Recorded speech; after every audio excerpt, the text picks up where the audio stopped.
I think I adjusted my headset volume to blow my brains out level. But at any rate, hello and good morning. Let me get down here and turn this down a little bit. I thought, why am I hearing bleed through and stuff? Well, that's what happens when you turn the volume up so loud.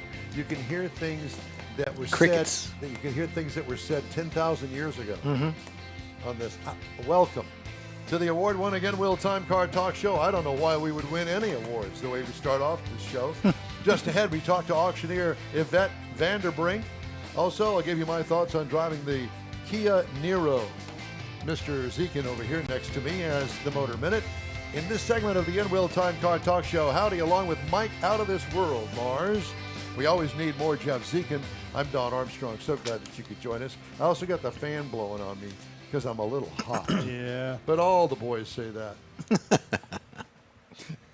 But not the girls. But not the girls, yeah. Yeah, they never did. Anyway, so good to have you with us on this Saturday. It's going to be another hot one here in Houston, Texas. And we're kind of done with this, but we've got at least another couple of months to go, so we're hanging in. Supposed to get some rain this afternoon. Yeah. So we have an auctioneer by the name of Yvette Vanderbrink, Vanderbrink Auctions. And let's just pull her up right now, shall we? And say hello to Yvette. Yvette, good morning. Hi, how are you doing? Well, I think we're doing okay. Let me stop my eardrums from bleeding, and I'll be much better after the volume mishap I just had. But Yvette, we wanted to talk to you. We pretty much gave everybody everything that was going on the auction that you had last week. But one thing that struck me is the fact that you are a different kind of auctioneer. This is not Mecum or any of the other big names, but you have some very unique auctions. A lot of the stuff is on site, a lot of barn finds. So tell us how you got, first of all, into the auction business. Well, it's kind of a crazy story, actually. Well, that fits right in with our show. So I grew up in the car world. My dad was a collector. Our family were dairy farmers in South Dakota. And my dad, to make extra money, would restore vehicles, but mainly pickups for farmers and area farmers. And he realized that people really wanted them, and he didn't have enough time to make them for everybody, so he started selling rebuilders. And that was the start of Nordstrom's Auto Recycling, which is one of the biggest salvage yards in the United States. And it's a late model yard. My brother runs it now. And so we were around racetracks all the time and all that. But anyway, I worked at a hospital, believe it, before I started auctioneering. And they changed shifts on us. I had little kids, and I had to think of something different. And I thought about auction school after high school, but there's no women doing that. And so I was driving to work one night, thought about it, and filled out the paperwork, talked to one of the old boys down by me, and didn't tell anybody else that I was looking at it, and shoved the papers in my cupboard in my kitchen and forgot about them. About half a year later, my mom goes, "Are you going to go to church tomorrow?" And we go to one of the open Bible churches in Texas. You're probably familiar with them. I think you could be naked, jump around, eat a Snickers, and nobody's going to bother you. We're on our way after the show doing that. Yeah, exactly. But anyway, we went, and there was a prophetic minister there, Tom Stammen, and he called people up by their hair color or their shirt color, and he called me up, and he goes, "Are you going to listen to me?" And I said, "I don't even know who you are." And he goes, "How come you haven't sent those school papers in your kitchen?" And I said, "What?" And he goes, "This is how you're going to help people. It's going to be extremely hard, but it'll work." And that was 25 years ago. Nice. What a great story that is. That's a really shortened story. Yeah, no, I got it, but that gives us some real insight into you. So what was your first auction? Do you remember it? Yes, I do. I went down to Tyndall, South Dakota to actually buy a D John Deere because my husband and I did old tractors. So I actually went down to buy a D John Deere for him. He's downstairs. And I wound up coming back with the auction instead of buying the tractor. And I told him he could buy it on the sale, and he never got it. Well, you pulled the tractor right out from underneath him, so to speak. But anyway, it was in Tyndall, South Dakota, and it was the Saturday after 9/11. Oh wow. my, yeah, little And so a distraction lot there. of people weren't flying. Right. And that was my first auction. And so we adapted. My seller said we're going, and we had a huge crowd, and it was a big success. Well- and then after that, word of mouth got on that we were doing something different. I was using a lot of tech. Back then, it was dial up and chat rooms. Oh yeah. And yes, no, the internet was brand new. And so we were doing advertising nationally. I was using chat rooms. I was using different things to get word out about these auctions. And I remember in that sale, I remember an old guy saying, "Did you see that? There's Florida plates here." So I knew I was doing my job. Yeah. And word of mouth came around that we were doing things different. We were getting the money. And I worked with some very unique customers. And anyway, it kept going from there. And then in 05, we went out of state, out of the Midwest for the first time, went to Ohio, did a huge Ford auction, old Ford auction, and just kept going from there. So it's but not- it was hard. The first 2 years I had a stalker, and we had to handle Oh my that. God. It Well, was there's interesting. always that. Well, being a lady in the car world, some of them good old boys, they don't like that. Yeah. Yeah. No doubt. I had one guy say, "Hey, honey, why don't you make me a sandwich and let the boys do it?" I took his number away and God, ripped it up. what a line. Remind me Yeah. not to use that line. Yeah, no, you don't want to do that. Yeah. Are the auctions, were they, and I assume that some of them still are, farming kind of auctions? No, they're No. not. No. No, I always did the old cars and old tractors, old motorcycles. Yeah.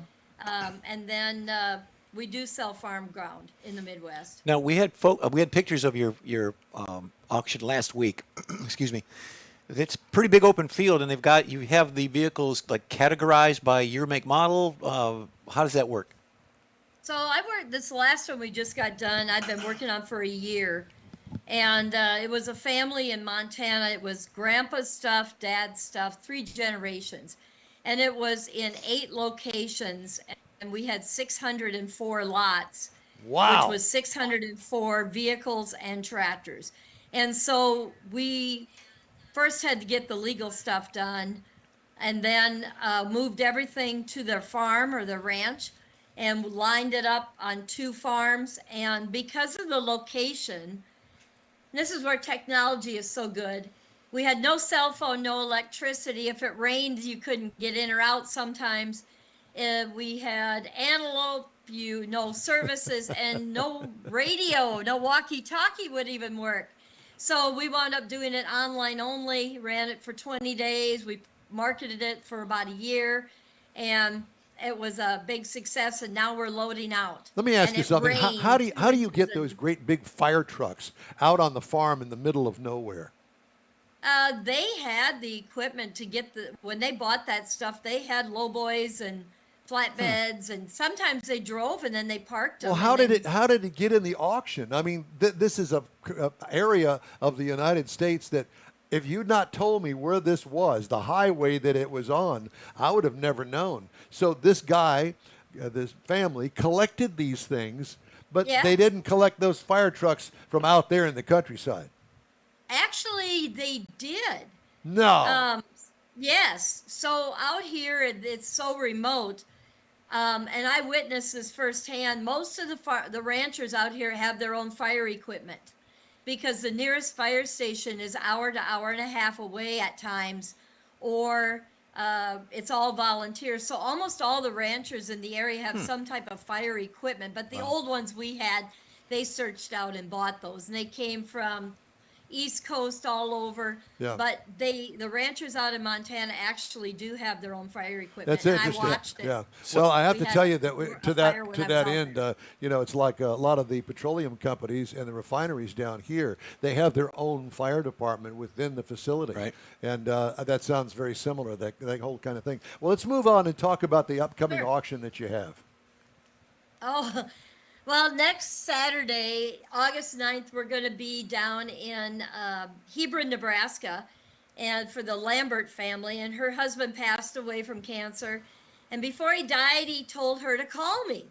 And I don't know who he is, but anyway, so I went down there and met her. And they have about 40 vehicles, grandkids. Before he died, the grandkids and his kids got to keep one. And he personally went with them and they picked them out. So these are all the vehicles that we are selling. And they are everything from 58 Plymouth Savoy, Christine type car, to Mustangs, to Model A's. And they all run and drive a little bit different than usual. And we're going to be selling them in Nebraska. So what? Don just bought a fire truck from you, okay? And it's out Don did? out in the field. Does he have a certain amount of time to remove that vehicle? Is Yes. payment done online, and then he's got to get a trailer, or do you have folks that will remove it for him? No. No, they're on your own. Not only no, but hell no. We're not Hell getting. no. We're not getting in the I give removal them phone business. numbers for trucking companies, and it is up to the buyer to come and remove their items. So right now it rained. It's kind of a mess. That's what's going on over there, and we'll be loading out for the next 2 weeks 2 weeks. So there's a little bit of room in there if on this one. on this one. Usually, like on the one coming up, they have 7 to 10 days because trucking is very difficult to get right now. Is that your switchboard ringing over there? That's guys that are saying it's muddy and they can't get in or they're stuck. And they're all waiting to talk to you, and here you are on. And I'm 14 hours away. Yeah, exactly. What do you want me to do? Wave the Well, weatherman we wand? don't have cell phone out there, so I'm their coordinator. I got you. I okay. got you. Well, that's interesting. So most of your auctions are like this one, the one that you had and the one that you got coming up?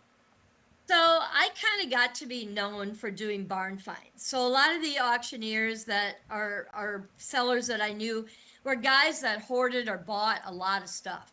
And a lot of auctioneers had no idea what to do with this stuff, and they saw what we were doing, so I would get referrals, or they would call me, and we kind of had a recipe for making these work. And it's interesting is a lot of them were widows, or some of them were older guys that it was time to sell. They were getting pressured from their families because they didn't want to deal with it after they died. Sure. And so I'd go in, kind of tell them what they got, what to do, what we needed to do. And I'm a live auctioneer. I was there before internet, Right. And so we like to do them simulcast, but at time, which is live and online. But a lot of times the location won't allow us to do it like Montana, or that's not a huge amount of cars, for example, like 15 or so, but they're still desirable. It gives us an avenue to sell them to the world, and we'll do them online only. Do you have a lot of regular customers that buy from you?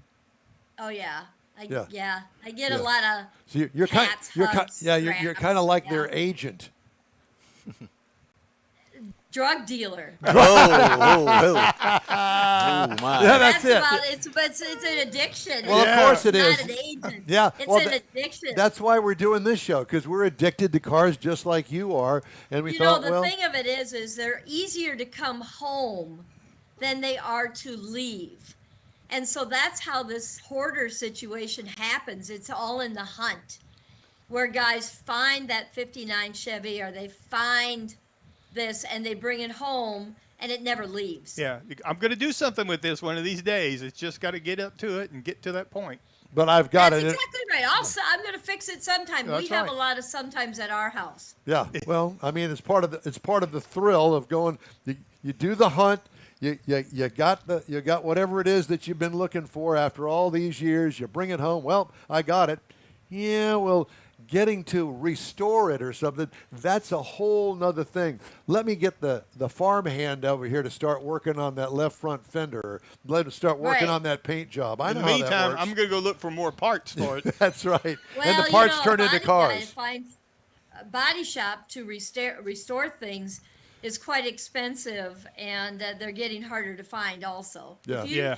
You know, when you bring a project home, yeah, good thing the patina craze is so good, but to do one yourself, you know, it's time. You never, ever, ever get your time and money out of it.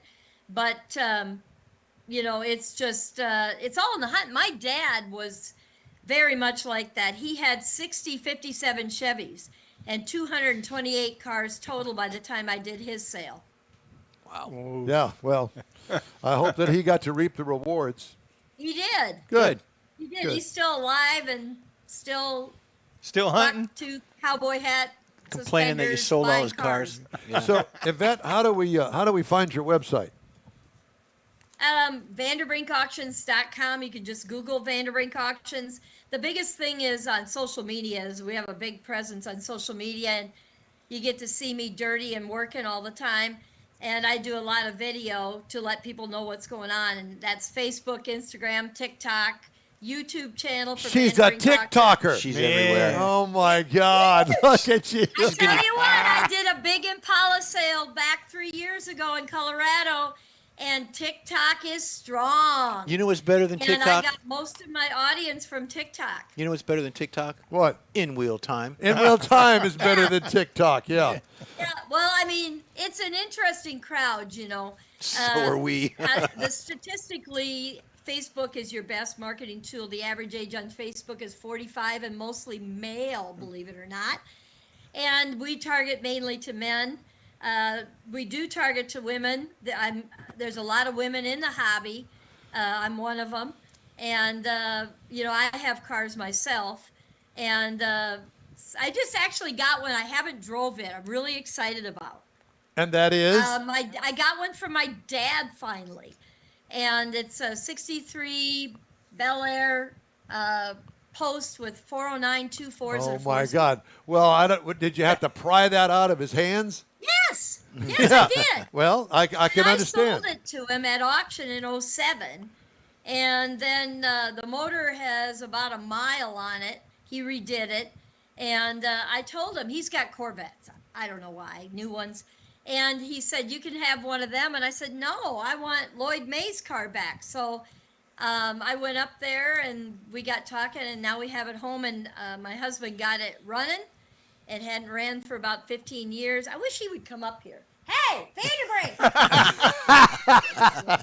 Well, But I wish anyway- that we had a whole hour to Yeah. talk to you because you're very entertaining, Yvette. We got to go, Yeah. but listen, it's great to talk to you. And every Sure. time you make sure that we're on your mailing list so we know what's coming up, and we're going to stick you in the show every now and then. Oh, that'd be fun. You know, I did that big Lambrick Chevrolet auction in 2013 Yes. in Nebraska. And for the car dealer that kept his new cars, we should talk about that sometime. Let's do it on our next conversation. Appreciate hopefully it. here in the next month or so. All righty, I better Thanks. go find out what the heck he's doing. Do that. No, Shame him. He's too quiet. Guilt him into it. Thanks again, Yvette. Just ahead, a review of the 2025 Kia Niro Hybrid and Jeff's Motor Minute after a quick break on the In Wheel Time Car Talk Show. The Tex-Mex dining experience is defined by Lupi Tortilla, your destination for Texas's best beef fajitas and frozen margaritas. Since 1983, Lupi Tortilla has served authentic and time-tested recipes made with the freshest ingredients. Atmosphere is part of the award-winning experience at Lupi Tortilla, all developed in a little house near Highway 6 and I-10 in West Houston. Visit any of the Lupi Tortillas and you'll see the same attention to detail in each and every location. Start your Lupi experience with queso flammeado and guacamole, along with a classic frozen margarita. Dine on famous Lupi beef and chicken fajitas, or pepper shrimp brochette, or a fish or vegetarian entree, and finish with a scrumptious flan for dessert. Find Lupi Tortilla in Houston, College Station, Beaumont, Austin, San Antonio, and Dallas-Fort Worth. There's a Texas location near you. The recipes are authentic and time-tested. The ingredients always fresh. Lupi Tortilla, he's pretty good. Apple or Android, In Wheel Time podcast can be found everywhere, on the stream and through downloads. Whether you're on the road or at home and jonesing for a different kind of car talk show, give In Wheel Time a try. Honest new car reviews, fun, informative interviews with real car people, weekly automotive news, features like Jeff's Car Culture and Mike's Driving Destinations, all on In Wheel Time. Check us out on SiriusXM Podcasts, iHeartRadio, or while you're shopping on Amazon through Amazon Music. InWheelTime.com has a list, and we know you love lists. Hey, the summer heat has us hiding inside the Sugar Shack studios, so we invite you. People are looking at your tail end. All right. So we invite you to join us for the live In Wheel Time Car Talk Show every Saturday, 10 to noon Central Time. InWheelTime.com is the place. YouTube and Facebook also carry this fine award-winning show. Time now for the Motor Minute. Jeffrey? Here we go. Imagine you've owned and enjoyed a classic car for 20 years, then you find out that the car you have might be the only one with the same VIN number. That's what happened to a Florida resident who found out there's another 1962 Chevrolet Corvette wearing the same VIN as his. He's suing and wants a judge to decide which one is the real one.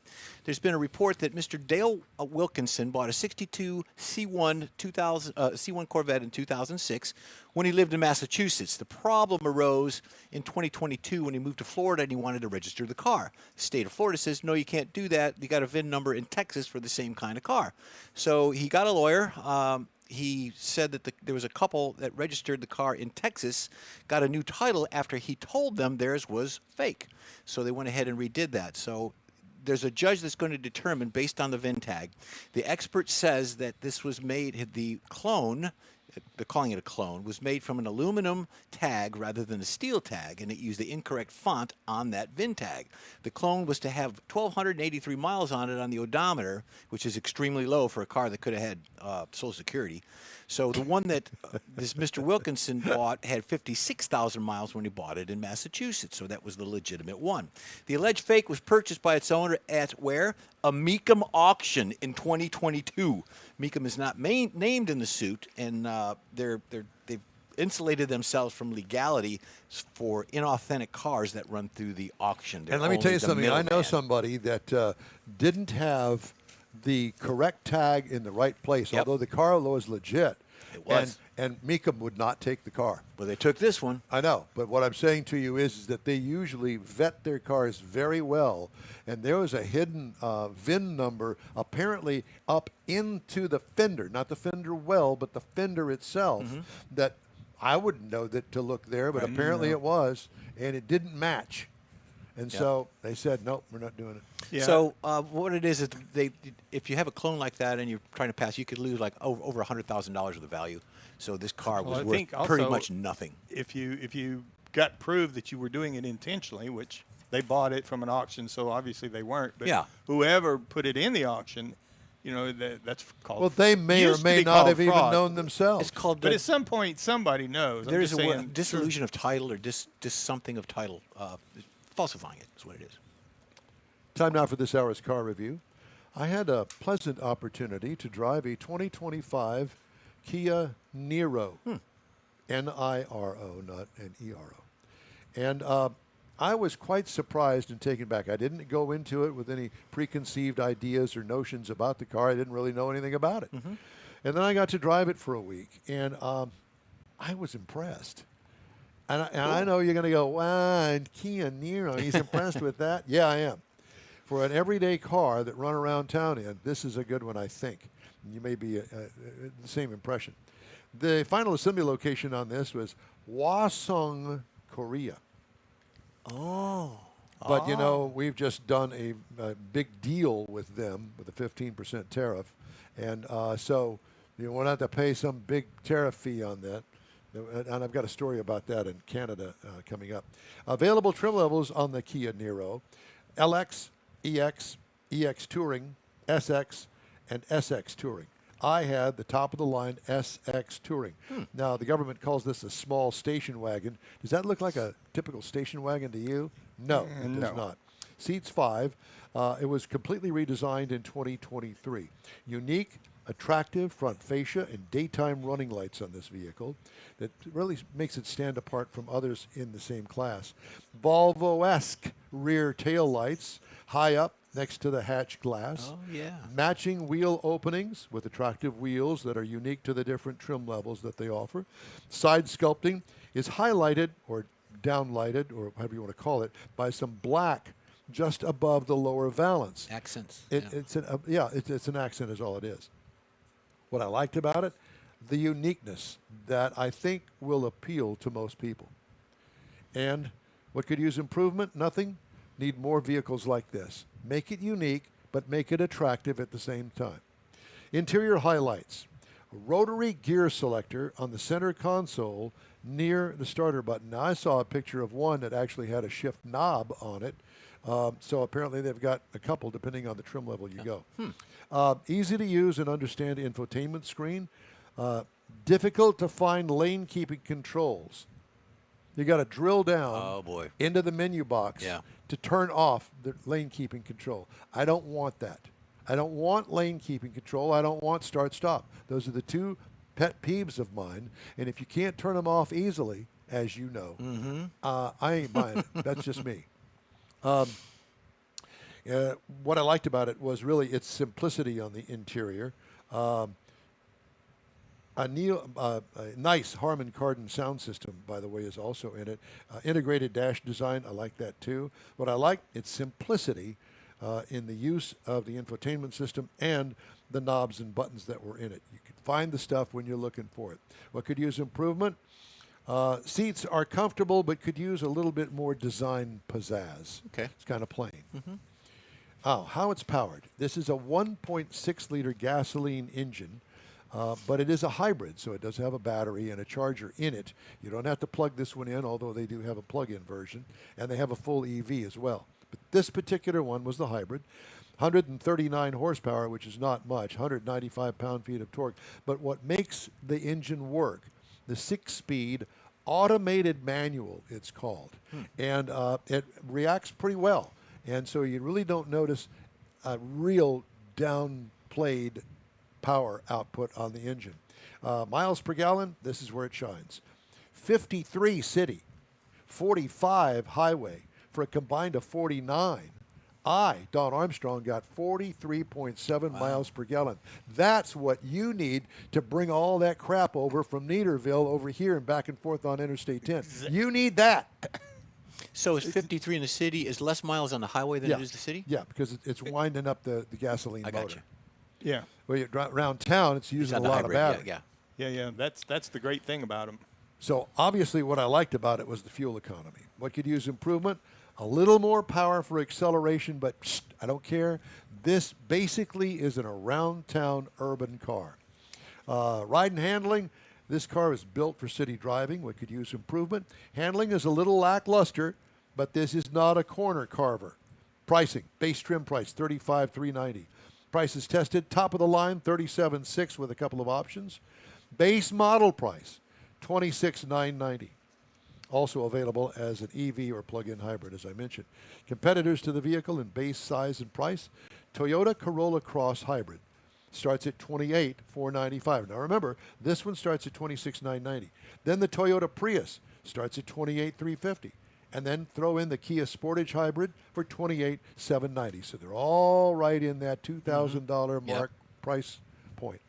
I think that's a winner.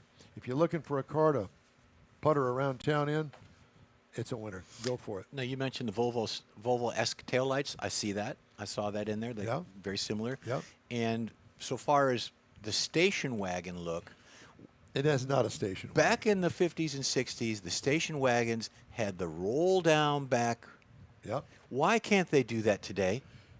They've got room with these big, fat fascia bumpers on the back. Well, I know. But remember, that door back there is pretty big, and it's all one piece. They could redesign it. You're telling me an Impala wagon's door is less heavy? Yeah, but you're not lifting it like you are on the new ones. Yeah. You know, you're And talking about. you're not pulling Yes, it over pulling to it the in side. would be easier. Well, I'll tell you what. I'll sign your petition. I got a pencil. I'm going to draw one this afternoon. Hey, if you'd like to get in touch with us, shoot us an email. The address, info@inwheeltime.com. Back after this. You own a car you love. Well, why not let Gulf Coast Auto Shield protect it? Houstonian John Gray invites you to his state-of-the-art facility to introduce you to his specialist team of auto enthusiasts. We promise you'll be impressed. Whether you're looking to massage your original paint to a like-new appearance, apply a ceramic coating, install a paint protection film, nano-ceramic window tint, or new windshield protection called ExoShield, Gulf Coast Auto Shield is where Houston's car people go. Curbed your wheels? Instead of buying new, why not have them repaired? How about a professionally installed radar detector? Gulf Coast Auto Shield does that too. Get a peek inside the shop and look at the services offered by getting online and heading to gcautoshield.com. Better yet, stop by their facility at 11275 South Sam Houston Tollway, just south of the Southwest Freeway, and get a personal tour. Gulf Coast Auto Shield is your place to go for all things exterior. Call them today, 832-930-5655 or gcautoshield.com. The award-winning In Will Time Car Talk Show now reaches 5.3 million folks each year. Check us out on InWheelTime.com, the Odyssey Radio app, YouTube, Facebook, and just about every other entertainment source out there, including our live broadcast every Saturday, 10 to noon Central Time. The In Will Time Car Talk Show has informative automotive guest interviews, new car reviews, along with popular features including Jeff's Car Culture, the latest new cars, cruise-ins, and racing dates. It's InWheelTime.com. Join us. This is your place for all things automotive, the award-winning In Will Time Car Talk Show. Coming up, we're going to talk to Ted Ryan, Ford's Heritage Brand Manager. He knows everything. Later, Jeff has the racing calendar, Mars has This Week in Auto History, and I'll get you caught up on some of the stories making automotive news headlines this week. Howdy, along with Mike Out of This World Mars down there. Over here is Jeffrey, we always need more, Jeff Zekin. I'm Don Armstrong, glad you could join us for this Saturday morning. I did want to mention one thing. You know, since we've been doing this show from the Sugar Shack Studios here, you have from time to time commented about my dog of 13 years, Susie. Mm-hmm. Well, Susie's no longer with us. Unfortunately, I had to put Susie down week before last. And she lived a good life, I can promise you that. Yeah, she did. And she was 13 and a half years old. I had her for 13 of those 13 and a half. And I miss her every day and walking in the house these days. And if you've ever lost a dog, you know what that means when you come home and that tail's wagging ready to greet you. Yeah. So I just had to mention that Suze isn't with us anymore, unfortunately. And lots more changes are headed our way. And she's we're going to blame it on her. No. No, but the blame is good. She's influenced the changes. Very much so. Yeah, she has. All right. So I've done my due diligence There on you go. that. I wanted to mention that to our friends that I know that Candace Thackeray and Mr. Skelton have been big fans of Sue's throughout the years, and I appreciate it, and so does she. Everyone has. Yeah, George is up in Arkansas, by the way. Oh, he is? Oh, Yeah, boy. joined. He said hello from Springdale. Is he cliff diving? I'm not sure what he's doing Not a up cliff there. diving in Dude. Arkansas. I thought maybe he was going to the hot springs or something. And, Get George and Hot rejuvenated? Springs. I don't know. Speaking of rejuvenation, we've got a guest right now. His name is No, Ted we Ryan. don't. Hold on. Oh, we don't have him? I thought you did. Well, we did, but We now did. he's gone. I'm Oh. trying to get him back. Darn it. Well, There he is. Okay. Okay. So here is the preview of what was apparently just released to the press just a short time ago. And it's Ford Bronco stuff. And if you're a Ford Bronco fan, I think that you're going to be pleased with what Ted Ryan, the Ford brand Heritage brand manager, has to say about it. Ted, good morning to you, sir. Good morning to you guys as well. And pardon my setting, but I sent a note. My son showed up out of the blue from Birmingham, Alabama this morning and surprised me with a round of golf. So I'm actually on a golf course right now. So if you hear clicks in the background, that's what you're hearing. I'm going to take a hole up and talk to you guys, but you can't say no to a son when they show up and go, Dad, let's go golfing. Absolutely not. I agree with you wholeheartedly. So are there echoes of Roll Tide over there on the golf course this morning? No, I live in Detroit, so he flew in from Birmingham, Alabama. That's what I'm saying. Yeah. Yeah. No, he went to Sanford in Birmingham. He's a Bulldog. All right. Okay. Well, it just But came. this got a interview's special over. Anniversary. We got the 60th anniversary of the Ford Bronco, which that's not a bad thing to be celebrating. August 11th, 1965. All these reporters showed up from New York in their suits and their hats, their bowler hats, and Ford handed them a bunch of scarves and cowboy hats and said, "Let's go rodeo," and they introduced the Bronco. So we're celebrating that 60th anniversary with the special edition Bronco. So that was the news today. That's the news today, and it's a fantastic looking car. If you haven't seen it yet, go check it out at the price at FromTheRoad.com, which is Ford's website.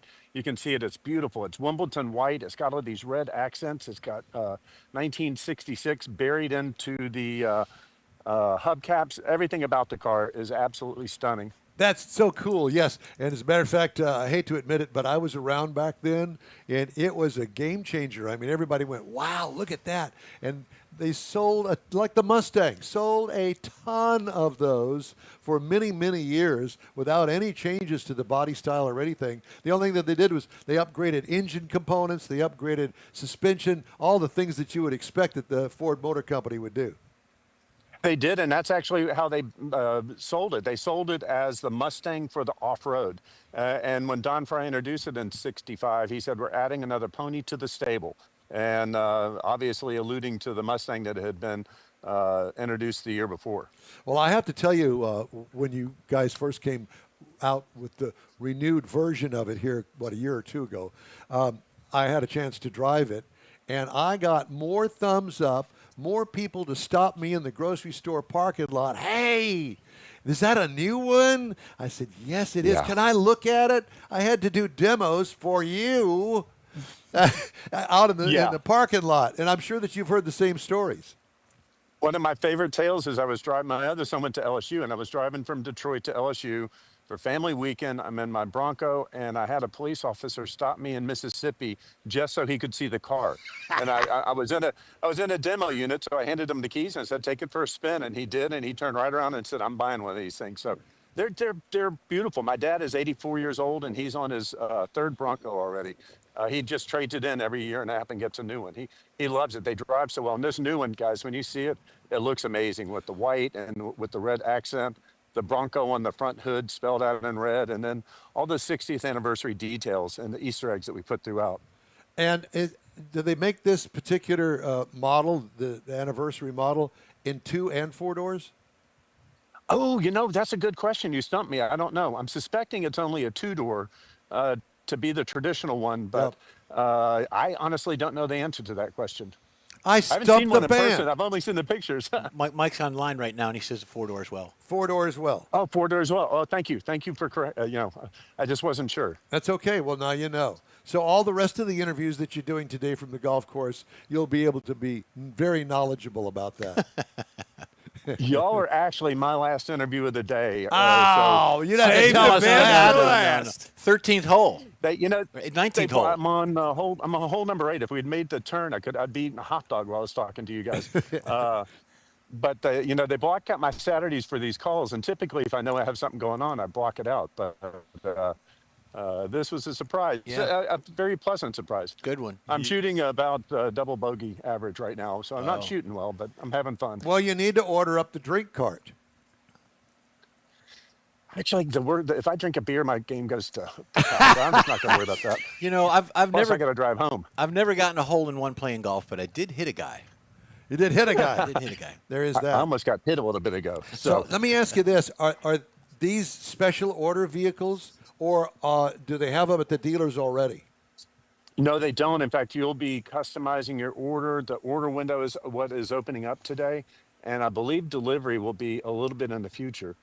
So they aren't at the dealer yet. But you can look at what you're going to get online. Yeah. And the show sample I saw, the one that we're going to have at Woodward Dream Cruise, it just looks amazing. I'm a sucker for a white Bronco. Can I tell my 2 favorite white Bronco stories, though? I wish you We would. all know the one. We all know the one. Did OJ kill the Bronco? No, he didn't. It was actually going away before OJ. But the other one is Pope John Paul II in New York. Secret Service bought 3 Broncos and customized them and turned them into Pope mobiles. And there's a famous photo of Pope John Paul II in Yankee Stadium surrounded by adoring throngs, and he's in a white Bronco. So I don't think the drivers of those two, or the riders in those 2 Broncos, are meeting anytime soon. Are any of the Broncos in the Henry Ford? No, they don't actually have a Bronco in their collection. Well, there's the only one another great idea from Houston, Texas, and the In Wheel Time Gang. Yeah, that's it. I've got one in my collection. I've got the one that was shown to the board of directors in February of 2020, right before COVID hit, where we showed what the finished Bronco was going to look like. So that's the one I have in my collection. Now, So it's pretty cool. Do you have all the, not necessarily the deep stats, but what are there engine options on the Broncos? I don't have those at my fingertips. If I was sitting in my house, I'd have my computer up in front of me and be able to give you all the stats. I know that the 17-inch alloy wheels, 35-inch wheels, and a lot of the different treads, but I don't know the particular stats on the engine. Well, Sorry, that's where I'm at a disadvantage being on a No, I golf hear course. you. Well, we have a picture of from the Ford website of the new Heritage model that Jeff is showing us right now, and boy, it's stunning looking. You know, you don't think of a Bronco in white would be really good looking, but this one is. It looks fantastic. When I first saw it, I was like, "Oh my God, this will be an easy one to talk about." Because sometimes you go on there and you're talking about X, Y, Z. The other interesting thing on the Broncos is we sold 1 million of those guys between the Bronco and the Bronco Sport. We've already surpassed 1 million in sales in the 4 short years that they've been out. So, just this, amazing story. This has a hint of the Flex, in my opinion. I've got visions of the Flex on the The back Ford end of it. Flex. Yeah.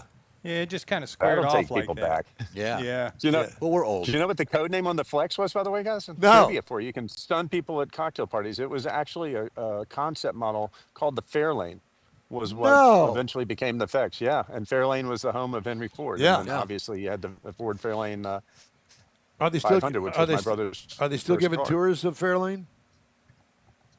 It is closed right now for in-depth renovations, but will be reopening soon, and they're actually going to be restoring the garage, which is going to be great news. I grew up in Dearborn Heights, so- spent many time at Greenfield Village and the museum and all that. So every place you've talked about, I know about. So it's I fantastic. saw Fairlane garage 2 weeks ago, and they're fixing the turntable. Henry installed a turntable so that he could store more cars in his garage, and it actually had electric chargers because Clara Ford drove battery cars. She didn't like starting a Model T, and she didn't like the smell of the gas, so she liked the quiet electric cars. So And you know, most people don't they had are not state-of-the-art aware. chargers. Yeah, most people don't really realize that Henry did have electric cars back in the Yeah, day. kind of. They were more popular than the original gasoline-powered cars, just for a lot of reasons, like you say, convenience and stuff. Well, this is great to Convenient, talk to you, and particularly with women. But yeah, well, we can certainly understand that the way that the cars were designed back then. I mean, go a few blocks and you're filthy dirty by the end of the trip. yeah, Yeah. so. We're- Well, guys, we're- it's been fun. Do you mind if I go ahead and jump? I'm going to play the next hole, and there are kids in the golf carts there, 1 and 2. So time for me to get back on the range. But Go I'm to it, my excited, friend. And everybody go check out Ford.com. You got bet. it. Ted, great talking to you. Thank you, my friend. Go play golf. All right, just ahead, Jeff has the racing calendar. Mars has This Week in Auto History, and I'll bring you this week's automotive news headlines. The In-Wheel Time Car Talk Show is back in a flash. The Tex-Mex dining experience is defined by Lupi Tortilla, your destination for Texas's best beef fajitas and frozen margaritas. Since 1983, Lupi Tortilla has served authentic and time-tested recipes made with the freshest ingredients. Atmosphere is part of the award-winning experience at Lupi Tortilla, all developed in a little house near Highway 6 and I-10 in West Houston. Visit any of the Lupi Tortillas and you'll see the same attention to detail in each and every location. Start your Lupi experience with queso flammeado and guacamole, along with a classic frozen margarita. Dine on famous Lupi beef and chicken fajitas, or pepper shrimp brochette, or a fish or vegetarian entree, and finish with a scrumptious flan for dessert. Find Lupi Tortilla in Houston, College Station, Beaumont, Austin, San Antonio, and Dallas-Fort Worth. There's a Texas location near you. The recipes are authentic and time-tested. The ingredients always fresh. Lupi Tortilla, he's pretty good. Apple or Android, In-Wheel Time podcast can be found everywhere, on the stream and through downloads. Whether you're on the road or at home and jonesing for a different kind of car talk show, give In-Wheel Time a try. Honest new car reviews, fun, informative interviews with real car people, weekly automotive news, features like Jeff's Car Culture and Mike's Driving Destinations, all on In-Wheel Time. Check us out on SiriusXM Podcasts, iHeartRadio, or while you're shopping on Amazon, through Amazon Music. InWheelTime.com has a list, and we know you love lists. Welcome back to In Wheel Time. You're invited to join our live broadcast every Saturday, 10 to noon Central, on InWheelTime.com, Facebook, and YouTube. And we hope you'll check us out from our home base in the Sugar Shack studios. If you miss us, you'll be able to hear the paint dry on your favorite podcast channel. Time now for Jeff's racing calendar, sponsored by Texas Muscle Car Club Challenge. Thank you for that. We've got IMSA this weekend. There's the Sports Car Weekend at Road America that will be on your Peacock channel at 2 p.m. today. Craftsman Truck Series next week. They're off today, but they're going to be running next week. Watkins Glen. Well, you got to have time to fix all the crashed trucks. Well, yeah, I'm supposed. And then this week for the Xfinity and also the Cup guys, they're going to Iowa, the Iowa Raceway. And there's got a story about Indy on NASCAR, too. The rating results for the Indy the Brickyard 400 absolutely sucked. 60,000 people in 120,000. And NASCAR's defending it that, yeah, these are bigger crowds for some of our bigger stadiums. Horse hockey. You blew it. And there's all kinds of stuff going on with NASCAR. What are you trying to say, Jeff? Horse hockey. They're actually, Boston Red Sox are playing in the infield of, I've got the story right here. I did have the story right here. They're playing The in the Red infield. Sox? They're playing on the infield of a NASCAR track, and I think They're it's playing baseball? Yes, Yeah, yes, yes. I heard got that the on story the here radio. somewhere. It's baseball? No. I got it here somewhere. They were It talking is- about how Yeah. they're going to convert. They've converted it to play baseball Right. on it, and it's going to take them 40-something days to convert it back to a NASCAR track. Why to would go you race. do that? Here it is, right here. Yeah. They said the name of it. This similar to the Field of Dreams. Bristol Motor Speedway. Bristol. Motor Speedway. It's, Why do they keep jacking with that track? I don't know. They turned it into dirt for a race. Well, they do that. They did that thing in California, the Coliseum, and they thought, oh, that was great. Now they're doing other stupid stuff. Okay, continuing on. Horse hockey. Formula One. I want Hungarian. Riverside to come back. There you go. Wouldn't that be cool? Oh, that'd be great. Yeah. I think they'd have to redo the track, though, resurface it. Yeah, like tear down all the homes that are now on it. Exactly. Well, driveways. Hungarian Grand Prix. So there you go. That's on tomorrow for Formula One. NHRA is off this weekend. There were some pretty big records: 343s, 344s. Yeah. 1,000 feet. serious speed, Yeah. yeah. Serious speed. They did an interview with David Grubnick, who is wrenching, tuner. the tuner for Brittany. Yeah. Brittany?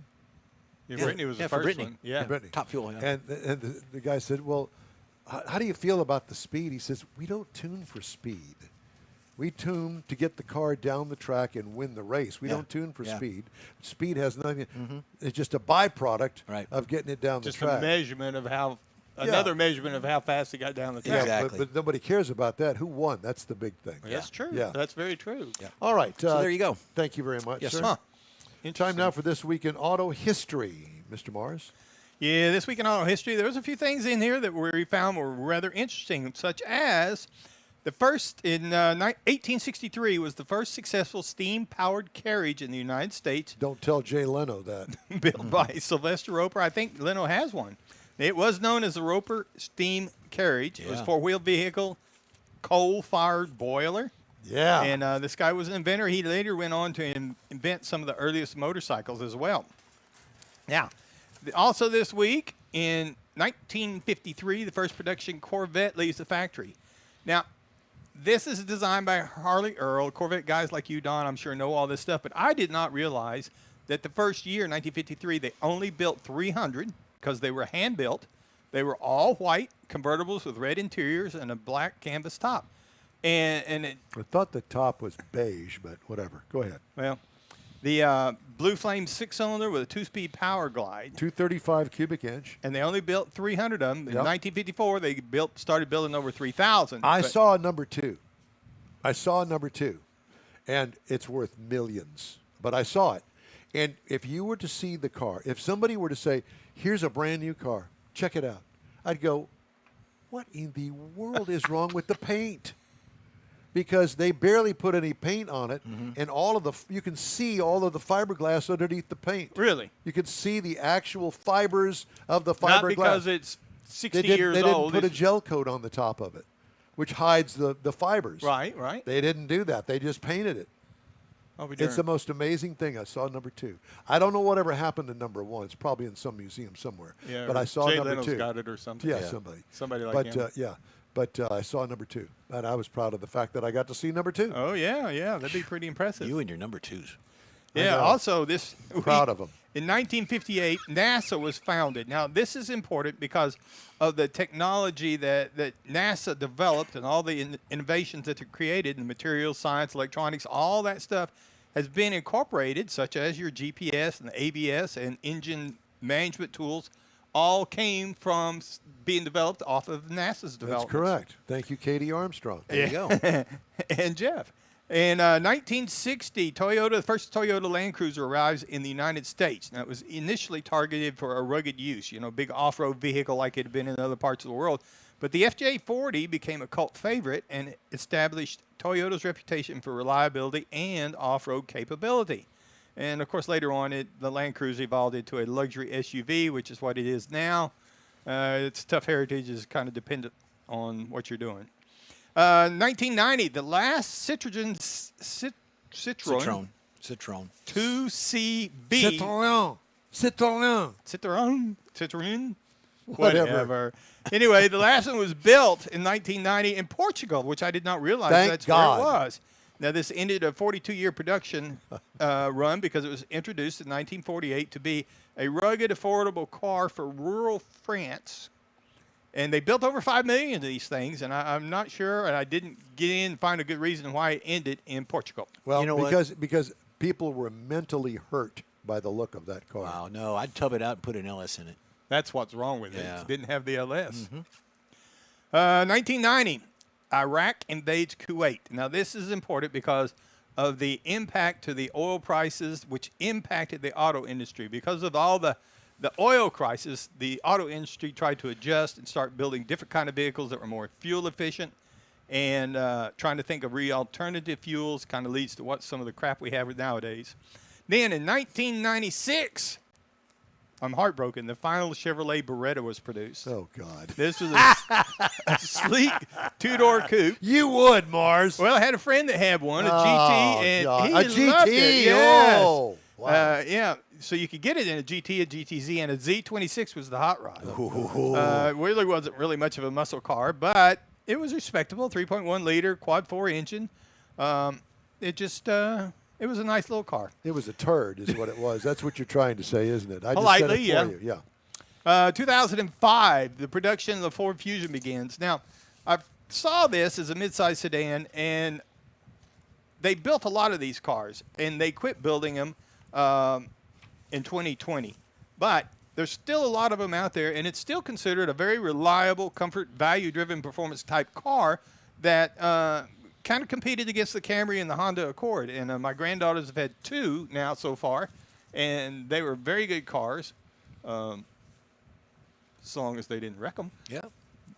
I've decided I want to be the Ford Heritage brand manager. I've decided I want to play golf? Here, I'm going to put this down. I'll play golf. On this date in history, Yeah. automotive history, Don Armstrong applied for. Yeah. The Heritage brand manager. Except I think I'd rather do it for Chevrolet. You know, we've listed you as a heritage. I Yeah, am. Yeah, we're Yeah. our heritage.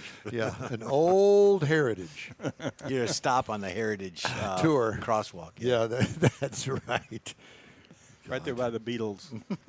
Thank you. All right. Here's some stories making automotive news headlines this week.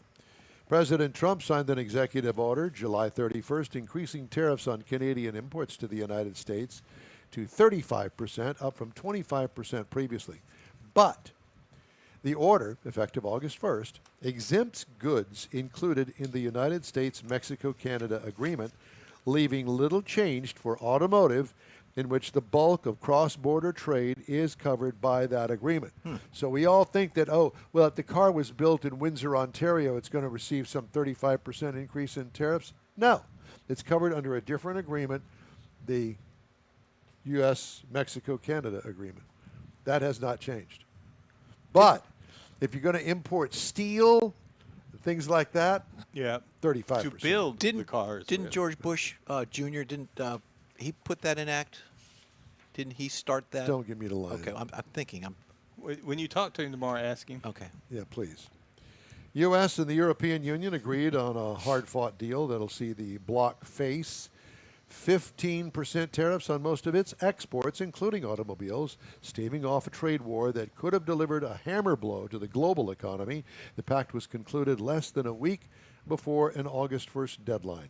So congratulations on that. South Korea also did a similar deal, 15%. They got to spend a lot of money here in the United States on top of the tariff on the cars because they're going to build things and have things for sale in the United States, but they're plugging in a bunch of dough. Tesla plans to offer, get this, a chauffeur-style service Oh. operated by human drivers to a limited number of people in the San Francisco Bay Area. And that's contrary to a media report that the EV maker would offer a robo-taxi service. Unlike Alphabet's Waymo unit, Tesla cannot operate its service using autonomous vehicles because the EV maker does not have the required permits and has not applied, according to a spokesperson for the California Public Utilities Commission. Tesla did not respond to a request for comment from Automotive News. This week, Tesla CEO Elon Musk said on an all-earnings report that the company was getting the regulatory permission to launch robo-taxis in several markets, including San Francisco, and I'll bet you in Austin as well. Business Insider reported on Friday that the service would be a robo-taxi operation with humans in the driver's seat who would be able to control the car. Doesn't that kind of defeat the purpose of having the remote? No, because they're going to, well, right now, they're going to have no robo-taxis. It won't be robotic. They'll Yeah. have kind of like a car service. Remember the difference between a Right. car service Taxicab. and a taxi cab? No, it's a difference. There's a difference. So it's kind of like in the movie Airplane where they had the autopilot. That's right. The blow-up doll thing. Autopilot. Yeah. Autopilot. Yeah. Yeah, I remember that very well. Never seen it. You've never seen No, I'm Airplane? kidding, I'm kidding. My God. You I don't thought even maybe- know Santa thought Claus maybe is. you'd never seen the blow-up What? doll. No Santa Claus. Mercedes-Benz has temporarily halted the order bank for its electric EQS and EQE sedan and utility vehicle models in the U.S. A Mercedes spokesperson attributed the decision to current market conditions and did not say when the automaker would resume taking orders. By the way, the plant that builds those, I think, is it Alabama? I think Oh, it's I in don't know. Alabama. So what are you going to do? They're going to build other stuff at the Alabama plant, I'm sure. Yeah.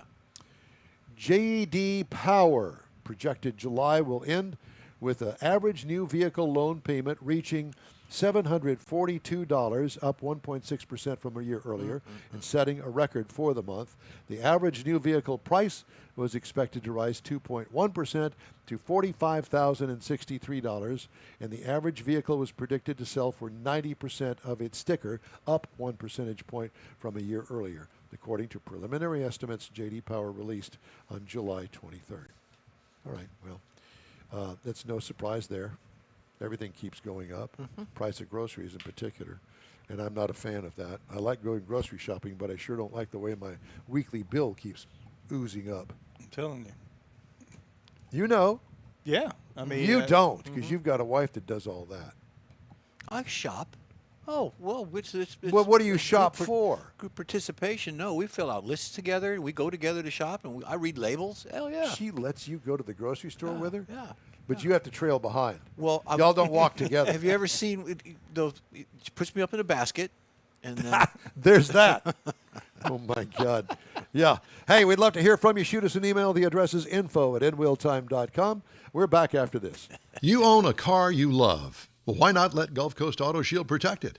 Houstonian John Gray invites you to his state-of-the-art facility to introduce you to his specialist team of auto enthusiasts. We promise you'll be impressed. Whether you're looking to massage your original paint to a like-new appearance, apply a ceramic coating, install a paint protection film, nano-ceramic window tint, or new windshield protection called ExoShield, Gulf Coast Auto Shield is where Houston's car people go. Curbed your wheels? Instead of buying new, why not have them repaired? How about a professionally installed radar detector? Gulf Coast Auto Shield does that too. Get a peek inside the shop and look at the services offered by getting online and heading to gcautoshield.com. Better yet, stop by their facility at 11275 South Sam Houston Tollway, just south of the Southwest Freeway, and get a personal tour. Gulf Coast Auto Shield is your place to go for all things exterior. Call them today, 832-930-5655 or gcautoshield.com. The award-winning In Will Time Car Talk Show now reaches 5.3 million folks each year. Check us out on InWheelTime.com, the Odyssey Radio app, YouTube, Facebook, and just about every other entertainment source out there, including our live broadcast every Saturday, 10 to noon Central Time. The In-Wheel Time Car Talk Show has informative automotive guest interviews, new car reviews, along with popular features including Jeff's Car Culture, the latest new cars, cruise-ins, and racing dates. It's InWheelTime.com. Join us. Howdy, and welcome to another Saturday morning of the In-Wheel Time Car Talk Show. As soon as I turn the page, I'll be able to start this show There for you go. because I've clearly messed up, and I've got pages, I got papers out the wazoo. Don't ask me man. what the wazoo is, 'cause we don't want to go We're there. not telling. Put some ointment on it. Welcome to the award-winning In-Wheel Time Car Talk Show. Coming up, we talk with Hugh Mann with HCC about an automotive education. Later, Jeff will bring us some of his car culture. Barbecue grills made from car parts. Right on. Mama's going to love the backyard now. Transmission in the bathtub. That's right. Mars has his driving destinations off the beaten path this week. Howdy, along with Mike Out of This World Mars. We always need more Jeff Zekin. Nope, sorry. I hit my I'm mic. Don Armstrong. What did you do? Did I you have a hit little? myself in the face. You've been known to do that quite I frequently. needed to be smacked. Apparently so. All right, so let's get right to it. Hugh Mann is joining us now, Houston Community College, and I understand it's going to be changing before too long. It's going to be Houston City College, but that's another story for another day. We're going to talk about automotive education and a path to earn some big bucks. School's right around the corner. Hugh, good morning to you. Uh-oh. Who's on? He went back to mute. You're on mute, Hugh. You know I hate that when why does that thing It do just that? defaults It just sometimes. defaults. How about now? Ah, There you go. beautiful, baby.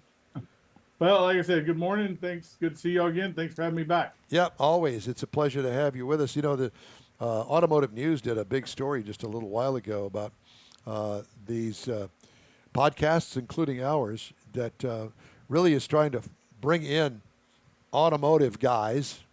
And, you know, it's unfortunate, but back in my day, you know, really to be a mechanic, an auto mechanic, wasn't something that you go to school for. You probably learned how to do all the stuff from your dad in the Yeah. garage, Yeah, you the know, driveway, fixing the yeah. brakes or Buddies. whatever it was. Well, the times they be a changing, my friend. Yes, they have. Yeah, and it's truly amazing that if you're a whiz on the computer, you got a job in the car industry, buddy. You can for sure. Especially as more and more go to the hybrid and electric, and with all the driver assist perks that are there, the lane departure and blind spots, and there's so many modules and sensors on them now. It's you almost feel like you got to have an IT degree to work on them sometimes. Well, and I know that car dealerships are really having a hard time because they're paying big bucks, but the guy down the street from the Chevrolet dealership over at the Infiniti dealership is paying $5 more an hour if you'll come over and work for him. Yeah, it's they're always battling for technicians. They're always, and that's been that issue's been going on for decades as well. There's, the old joke was that's why Snap-on put wheels on toolboxes. Yeah. Guys are always going from one shop to another. I've heard stories of guys going across the street multiple times, back and forth. So, that's always a battle. I tell you what most of these dealerships are doing now is they're thinking more about how they retain technicians and how they retain guys, not just pay, but benefits. And a lot of shops now are, if they're not being built new, they're being retrofitted. And there's more air-conditioned automotive repair shops in the city of Houston than there ever has been in the past. I was just out at Sterling McCall out on Southwest Freeway last week, and they're in the middle of like a $20 million remodel. They're going to have over 100 lifts and a completely air conditioned facility. And rightly so, because let's face it, you're going to take your minimum $50,000 car, could be could be $150,000 car, to be worked on by somebody that you respect. You can't do the work yourself. You take it in there. They better be treating these guys right, and because I don't want some guy working on my car that doesn't know which way to turn because it's 150 degrees in the shop. And I know because I worked in one way back in the day at Richardson Chevrolet. There was no air conditioning. Are you kidding? Like crying in baseball. There's none of that either. Yeah, exactly. Yeah. So, and I didn't want to lead everybody with the wrong impression that every technician has to know the computer, because there are some very skilled technicians in the body shop that don't necessarily have to know about all of that. They know where the sensors are and that sort of thing. But, there's a real art in the body shop as well these days. People don't accept cars like they used to. Well, the paint doesn't match, or the body panel doesn't fit just the right way. No. It doesn't work that way, does it?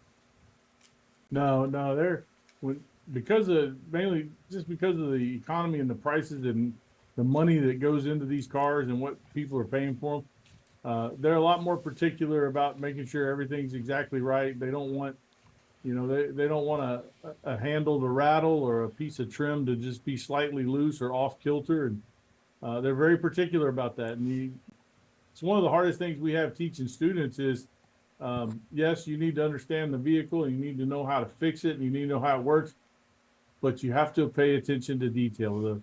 The attention to detail is so important and can make or break a customer whether he comes back or not.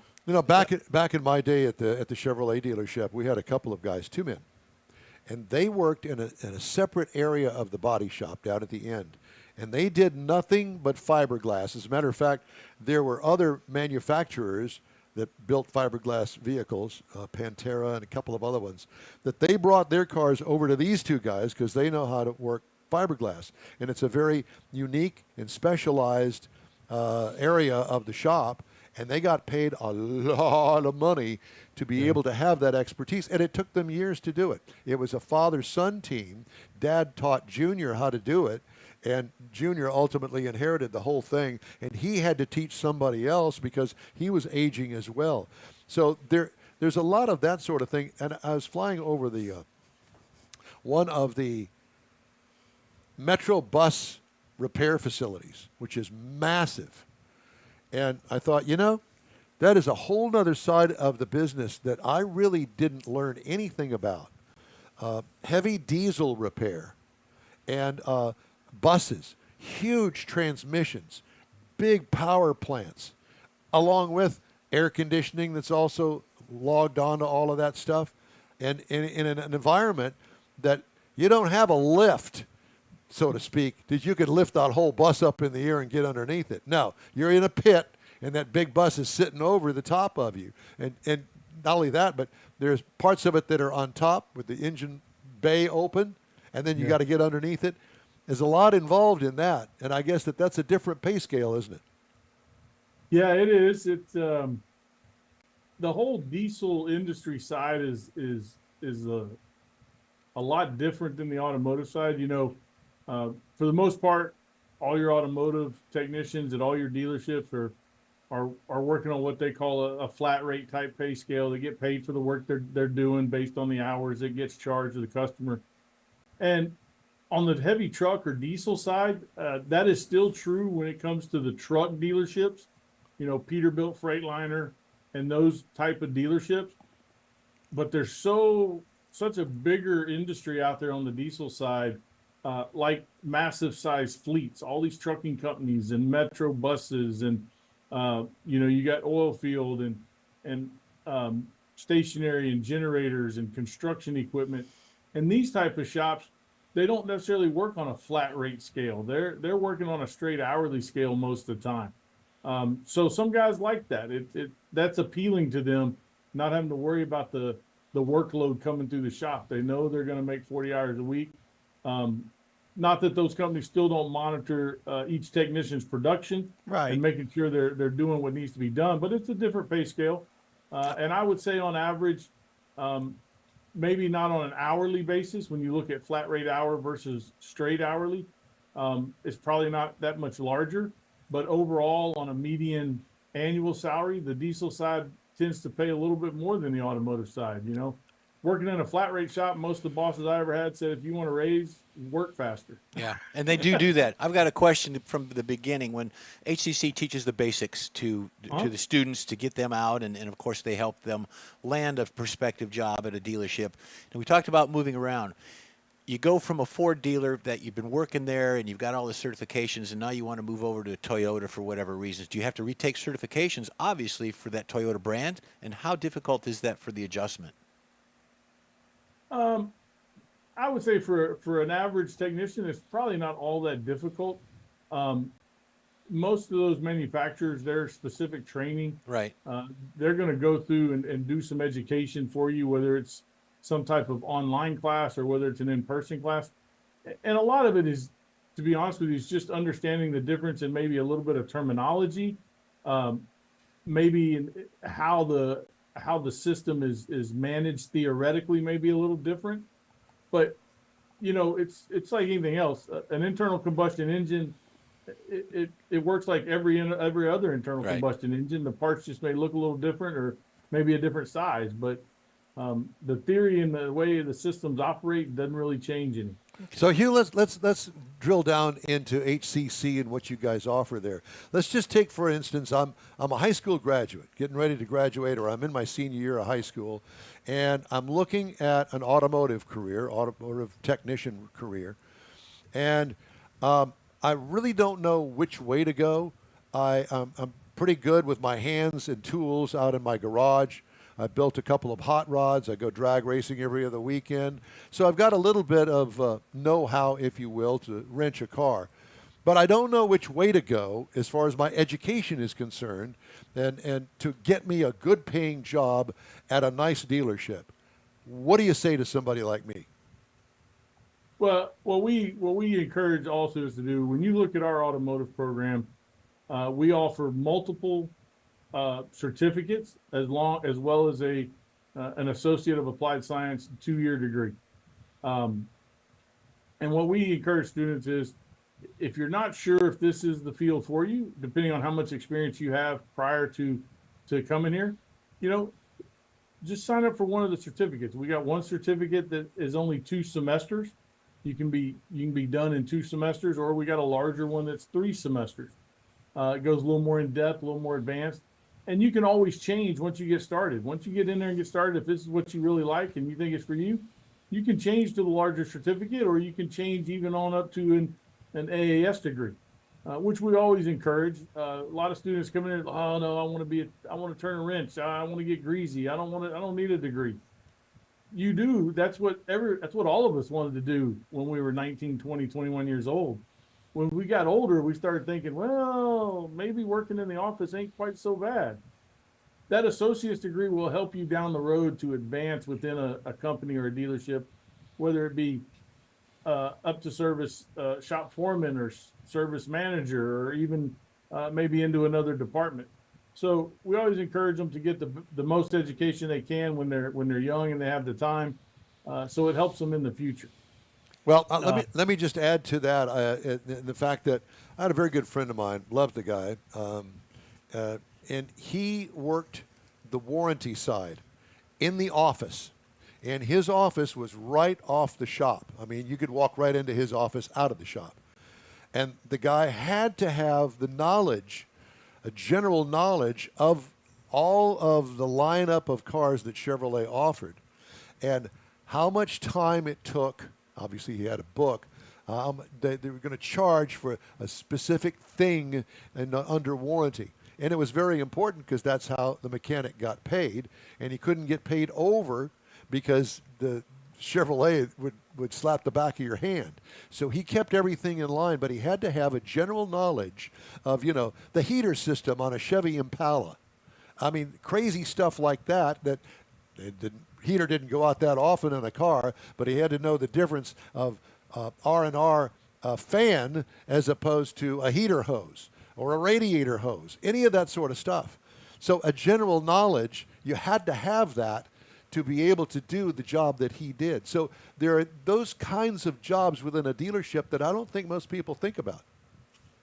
Yeah, I encourage students all the time that, so, you know, if you get in there and you technician or turning a wrench may not be for you, you know, any good seasoned technician will tell you one of the best assets he can have is a very knowledgeable service advisor or service writer. A service writer that has some mechanical background, maybe went through a program and decided not to be a technician. They know the right questions to ask. They know how to advise a customer. They know how to explain to customers why something needs to be fixed. They can sell a lot of work for the technician, but they can make the technician's job easier by getting the most amount of information from the customer as well. So I tell everybody, don't look down on those positions. Those positions, they pay very well. They pay good money, and they're very needed. And if you're good, you can be very popular and very sought after in the industry as well. Well, and the same thing goes for the parts department, because I knew guys in the parts department that helped the mechanic. And so he fills out his request for the parts to fix the car, and he left off, you know, a filter or left off something. The parts guy is going to go, hey, man, you sure you don't need this part? So the part guy is just as important. So if you're working at a parts counter, let's say at O'Reilly or Advance Auto, and you want to get into a dealership, I'll bet you that there's a spot for you, and you can make a lot of money in there, because it's not just parts for your dealership. It's also parts for other dealerships that you sell parts to, and repair shops and that sort of stuff. So there's so many jobs. Okay, so how do we find out all about HCC and the programs that they've got to offer? Well, the quickest, easiest way is, you know, obviously the website, hccs.edu. If you go under programs and in the transportation department, you can find all of our options as far as the automotive, all the certificates and associate degree, body shop, and then the heavy vehicle diesel side. Again, we have 2 different certificates, 2 semesters, 3 semesters, and an associate degree for heavy vehicle. And this fall, we just started offering our heavy equipment specialization under our associate degree. In the heavy vehicle and diesel side, it's a vastly sought after technicians in the construction equipment side. They're a little different. You focus a little bit more on hydraulics, less on steering and suspension per se. And more on the hydraulic side for the equipment, but all that can be found at our website. If you have any questions, you can call the main transportation automotive office is 713-718-8100. Or you can always just come by, take a tour of the facility, check out the location. We're at 4638 Airline, right at the corner of Airline and 45. It's an old Chrysler dealership facility. We've been there since 1991. And then our second location is North Forest School District. It's on the corner of Homestead and Little York. It's an automotive facility. It's brand new. That facility is all air conditioned shop, 15 bays, all air conditioned, all brand new equipment. So we got room over there too. When are you going to invite us out to do a remote broadcast from there on a Saturday morning? Oh, we'll have to work that out. I mean, we're always doing different community events on Saturdays and registration events, and I'll have to get you in touch with our communications people and see if we can get y'all out there on the next. Hugh, it's great to talk to you. Thanks so much for taking the time with us this morning. God bless, and let's be in touch. Thank you, guys. I appreciate it. Appreciate you. Weekend. Yep, you do the same. Just ahead, Jeff's Car Culture.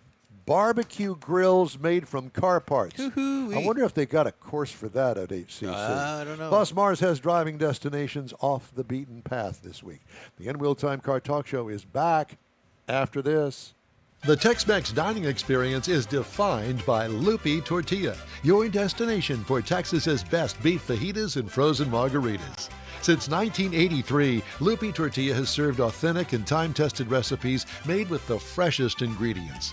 Atmosphere is part of the award-winning experience at Lupi Tortilla, all developed in a little house near Highway 6 and I-10 in West Houston. Visit any of the Loopy Tortillas and you'll see the same attention to detail in each and every location.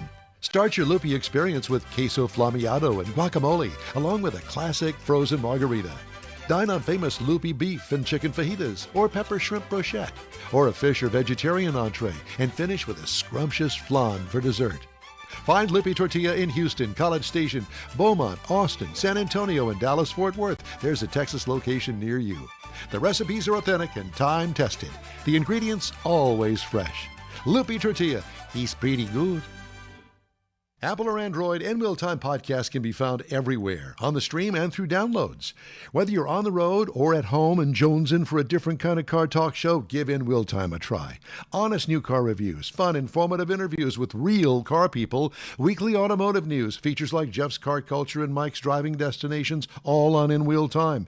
Check us out on SiriusXM Podcasts, iHeartRadio, or while you're shopping on Amazon through Amazon Music. InWheelTime.com has a list, and we know you love lists. Hey, In Wheel Time invites you to join us 10 to noon Central Time every Saturday for our live clogging event and about all things automotive. And I know Mars is a big clogger. Yeah. Yeah, I get clogged every once in a while. Yeah, by your wife. All right, Jeff's Car Culture barbecue grills made from car Here parts. we go. 6 stunning grills made from recycled auto parts. Hey, do you have one at home? Are you working on one? So you're getting ready to go out there and grill something with your favorite snacks in the backyard. Why opt for the same old traditional looking charcoal grill when you can gain access to a more innovative and stylish looking alternative? Here we go with 6 of my favorites. The first one is a Holden Monero GTS barbecue grill. The owner of this grill probably decided to put his broken down Holden Monero GTS to good use. The grill features the entire front engine of the car, which stands on a metal frame against the wall. The hood has been removed to keep it propped up over the engine, which has been removed for grilling purposes, obviously. Although we like the design, we're a bit wary of how the car would respond to the heat emanating from the front of the grill. You might have it blocked off. You never know. The next one is a do-it-yourself. It's a rim barbecue. I see a lot of these tailgates and stuff like that. Yeah, baby. Enjoy some cocktails with a steel car With rim. some 22s on it. Yeah, put some dubs. And if you notice, this is on That's the for the back of steaks. This is on the back of a pickup truck. If you know that, because they say that you can do this. You need something like a restaurant table or a base, preferably of metal. Wire cooking grate, which you can buy at the home shopping club there. Simply prop it up, put it on a rim, turn it upside down, and add charcoal to the rim cavity. Place a wire on it, and there you go. Throw some hot dogs and burgers on there. This one's called the Rub, or RUB Mobile Barbecue. At first sight, you would wonder whether it's actually a barbecue, but an Orange County chopper. You can actually see a mobile barbecue pit. There's a motorcycle attached to it. Dubbed as the Rub Chopper, the grill makes a mean look with a sleek design, equally impressive performance. The icing on the cake is a 5.7-liter V8 Hemi engine that produces over 345 horsepower to haul this thing around. So What if you could Got it, Hammy. barbecue doing 70 miles an hour down the freeway? smoking people out behind you. Next one we have, Michael, is a Chevy V8 That's a Yep. Mike Mars. That's Mike Mars. And the handle are the headers, the zoomies on grill. it. What about a I car love that. engine? Could it play a role in traditional barbecuing or grill perfection? We think yes. Take a look at this one. The owner apparently wanted to do something different when he thought of this project. A lot of add-ons, and he's also gone into making the engine a functional grill. The owner of it took a 4th of July barbecue and his neighbor and was glad to announce that it attracted more onlookers than the actual car in the area. So he took it to a friend's and got a He's bunch of even attention. got spark plug wires on it. Yeah, That's pretty detailed. cool. Next one, Michael, is a Hemi Power Grill. Oh, my Here's another God. barbecue that is spellbind you forever. Unraveled at the What Can You Hemi contest. This grill features a Hemi V8 engine that has been modified to fit on wheels from a mobile grill. It looks like it runs. Yeah, the Hemi engine is capable of producing enough power to cook over 240 hot dogs in just 3 minutes. Crafted out of a You 330 just dunk them down the zoomy headers. no, square foot feet of tube steel, pure steel. The grill surely will be a hit at your garden parties, Michael, when you have those in Neaterville, especially if you have a lot Yeehaw. of guests. Last one is a vintage But Jaguar. he would do his in the front yard. Yeah, well, that's, Exactly. there's a story For the behind that, neighborhood. too. Vintage Jag Austin Healer is what this is called, a barbecue grill. Well, we leave out the rest of the car designing a grill. Why not use it all? That's what the designer of this grill probably had in mind when they came up with this idea and transformed a vintage Jaguar Austin Healer into this one. The entire car has been purposed for the same, with the trunk area used for cooking hot dogs and the front seats being removed to give space for a stove to cook the tortillas. Fancy barbecue grill made up of used parts. You can take a look at these things online. There's a bunch more out there. Different shapes, The different grill designs. folds out front. I mean, the hood folds out front to give you a little serving Table table. space. Yeah, a little table space. Pull up your chair. Have a hot dog. Pull up a car seat. There you go, Michael. That's what we got, brother. Thank you, man. You That's bet. great. We love that. All right. All right, Oh, Mr. cool. Mars. Mr. Mars has this week's driving destinations off the beaten path. You got Give me 4 just minutes. a second, Michael. Yeah. So if you go to San Antonio, we're going to talk about San Antonio. If you look around San Antonio, almost anything associated with Texas can be around there. One of the big sites you're going to see is the Alamo, but it's only one of several missions built along 14 miles of San Antonio River, which includes the Espada mission, which has the oldest working Spanish aqueduct in America. So the first thing we're going to look at is the Bracken Cave Bat Flight. Now, you've heard of the one in Austin where they come out from underneath the bridge, but this is outside San Antonio, part of the Natural Bridge Caverns property. 15 million Mexican free-tailed bats emerge at dusk. Now, this Do they is have the- an accent? I'm sure they do. Just asking. CC, yeah, CC. So it lost my place here trying to. Aye. Yeah, exactly.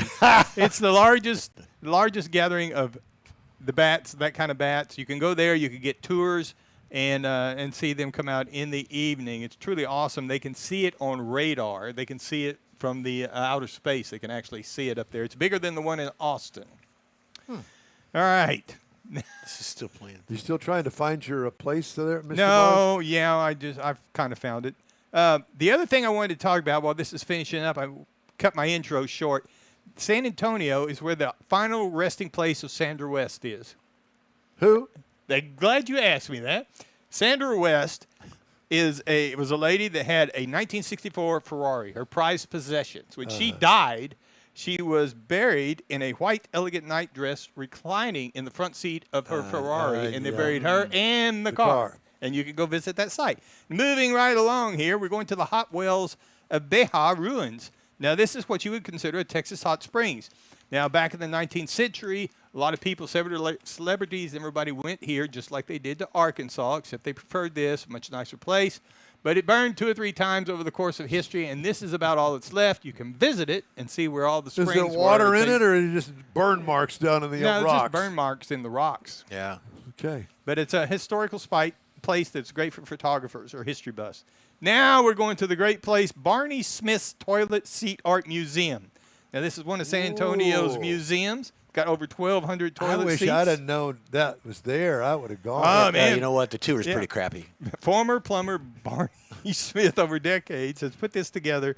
It is a tribute to world events and abstract humor, and it's now at the Truck Yard Beer Garden, where it's fun, funky, and totally unique. And you go there and see all the toilet lids that Barney has put together. Now, then we're on off to the Robber Baron Cave Preserve. Now, this is a mile of mapped passages in the Robber Baron Cave Preserve entrance. Now, to get into this, you have to go down through a 40-foot deep sinkhole. This is in North San Antonio in a residential neighborhood. Now, this was actually open to the public in 1923 to 33, and then they closed it down, and then it was just there. People would go in there and vandalize and do whatever kids do inside these Yeah. caves. And in 1995, it was purchased by the Texas Cave Management Association. You can now go down in there and go through tours of this, but its houses are built all around this thing and all over the top of it in the North San Antonio. No, I'm good. Finally, you can go kayaking in the San Antonio River. You go downtown, you take the boats, and you get the little tour, and you go around through parts of it. You can now actually go over to the King William District and actually kayak through several areas of the King William and the Museum District. It's pretty great for a novice kayaker because it's calm waters when you get there, but there's also times of the year that you can actually go the entire 8 miles Wow. down through there. And when you leave the downtown area and you're going down the San Antonio River, it actually gets down to where it's like a little creek. I mean, it's remarkable that this big river here turns into such a little thing, and they actually built little chutes so that you can get your kayak down it and all that stuff. But let you go with kids as young as 2 years old, as long as you got your life jacket, and it comes with each rental. Things to do in San Antonio you might not know about. Beautiful. All right, thank you very much, sir. In Wheel Time Car Talk Show continues after this quick break. You own a car you love. Well, why not let Gulf Coast Auto Shield protect it? Houstonian John Gray invites you to his state-of-the-art facility to introduce you to his specialist team of auto enthusiasts. We promise you'll be impressed.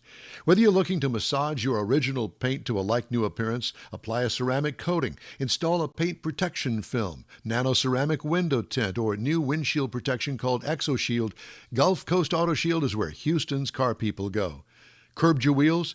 Instead of buying new, why not have them repaired? How about a professionally installed radar detector? Gulf Coast Auto Shield does that too. Get a peek inside the shop and look at the services offered by getting online and heading to gcautoshield.com. Better yet, stop by their facility at 11275 South Sam Houston Tollway, just south of the Southwest Freeway, and get a personal tour. Gulf Coast Auto Shield is your place to go for all things exterior.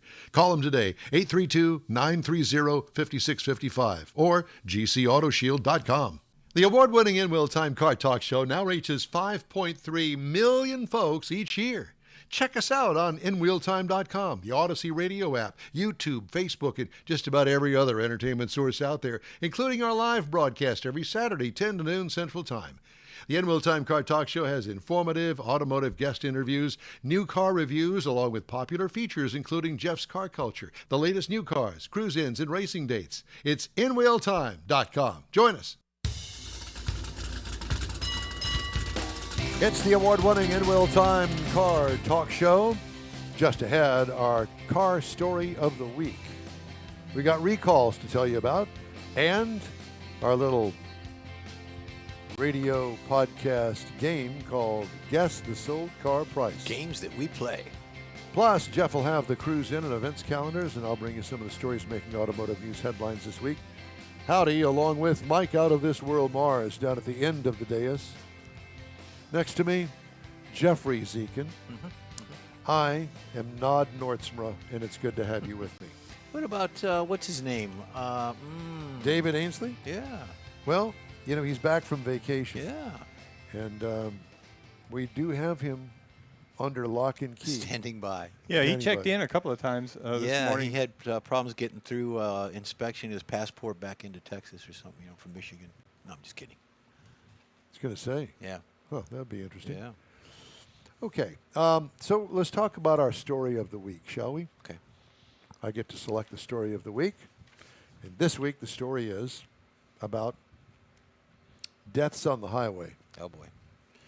The Insurance Institute for Highway Safety, sometimes known as IIHS, I'm sure you've heard of it, and the Traffic Injury Research Foundation released a study showing traffic fatality rates remain high in the U.S., while they are down in Canada and other countries.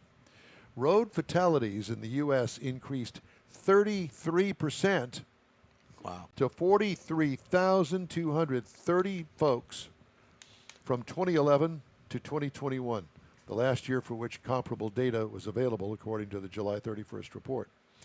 Specific crash types associated with the biggest fatality increases in the U.S. were the same types of crash fatalities that decreased in Canada, according to the report. Over the years, included in the IIHS study, pedestrian and cyclist fatalities rose 64% in the U.S., but fell 17% in Canada. Large truck fatalities increased 54% in the U.S. and dropped 24% in Canada. And deaths involving crashes with young drivers declined 52% in Canada, but increased 17% in the U.S.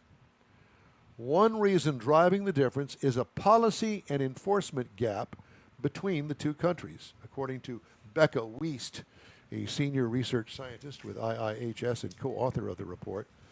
She says, I think the policies in the U.S. could be stronger, and I think enforcement in the U.S. could be more effective, she said. It's truly amazing to me. But, you know, all Canadian provinces except Quebec impose administrative penalties for low blood alcohol concentration levels, while in most U.S. states there is no penalty for driving with a level between 0.05 and 0.08%. Canadian police can demand a roadside breath test from any driver without suspicion of impairment, a condition required in the U.S. Speed safety cameras are big contributors to the enforcement of speeding laws in Canada, but these cameras are less popular in the U.S. due to concerns over automated enforcement. She says we need to step up our effort. U.S. road fatalities fell gradually for several years until the COVID-19 pandemic. Then they rose 11% in 2021 to 43,230, the most in a single year since 2005. With less traffic on U.S. roads, reckless driving increased as the pandemic waned. Thoughts? Well, a lot. I don't know about a lot, but from 2011 to 21. That was the time frame you gave, right? Yeah. Well, going into 21, obviously you had COVID at 20. There wasn't a lot of I don't see a lot of law enforcement enforcing any traffic Well, laws. and that was going to be my point. Yeah. Exactly. And the fact that it used to be that you could go on just about any freeway during the day, and at least one of the freeways in the Houston area, of which we have hundreds and thousands of miles of freeways, Right. you would find somebody running radar. You find them running radar occasionally on the Sam Houston Tollway, but not very often. The couple of thoughts is that, to me, they pay for themselves because they write tickets, and the money goes to whatever entity Right. is usually the county, sometimes the city. So there is income to cover the cost of enforcement. We need to have this discussion with Officer Steve. I was thinking the same thing. Yeah, But- because I think part of the problem is, if you're out there on the Beltway and you're running radar, and traffic's flowing at 70, 75 miles an hour, even though the speed limit's 60, but traffic flowing, 65. yeah, then and you see some guy buzzing through at 90, and he's cutting in and out of the traffic. Well, you've got to take that police car that's sitting on the side of the road at a dead stop, That's a good point. get out Catch him. into that traffic. Yeah. And even if you got a coworker down the road a mile or something, a chase car or something he's got the same problem. You got to get out into that traffic flow. I covered a accident yesterday on 59, the Southwest Freeway, right before the loop, an extremely busy area. Wrecks happen there all the time. All the time. And I kept looking in the backup for the police car. He was stuck in the backup trying to get up there. When he got up there, the wreck had cleared. So what a waste of police Yeah. activity that was. But the other thing, motorcycle enforcement. Do you ever see any cops on a motorcycle? Occasionally, I see Rarely. more. Well, about the same amount as what you would see a regular patrol car. That I see them on the Beltway when I leave the office. There's one there constantly during the week. A motorcycle? No. A regular SUV constable Yeah. or sheriff. But then you go into some of the smaller neighborhoods, and I do see motorcycle cops on like West Belfort.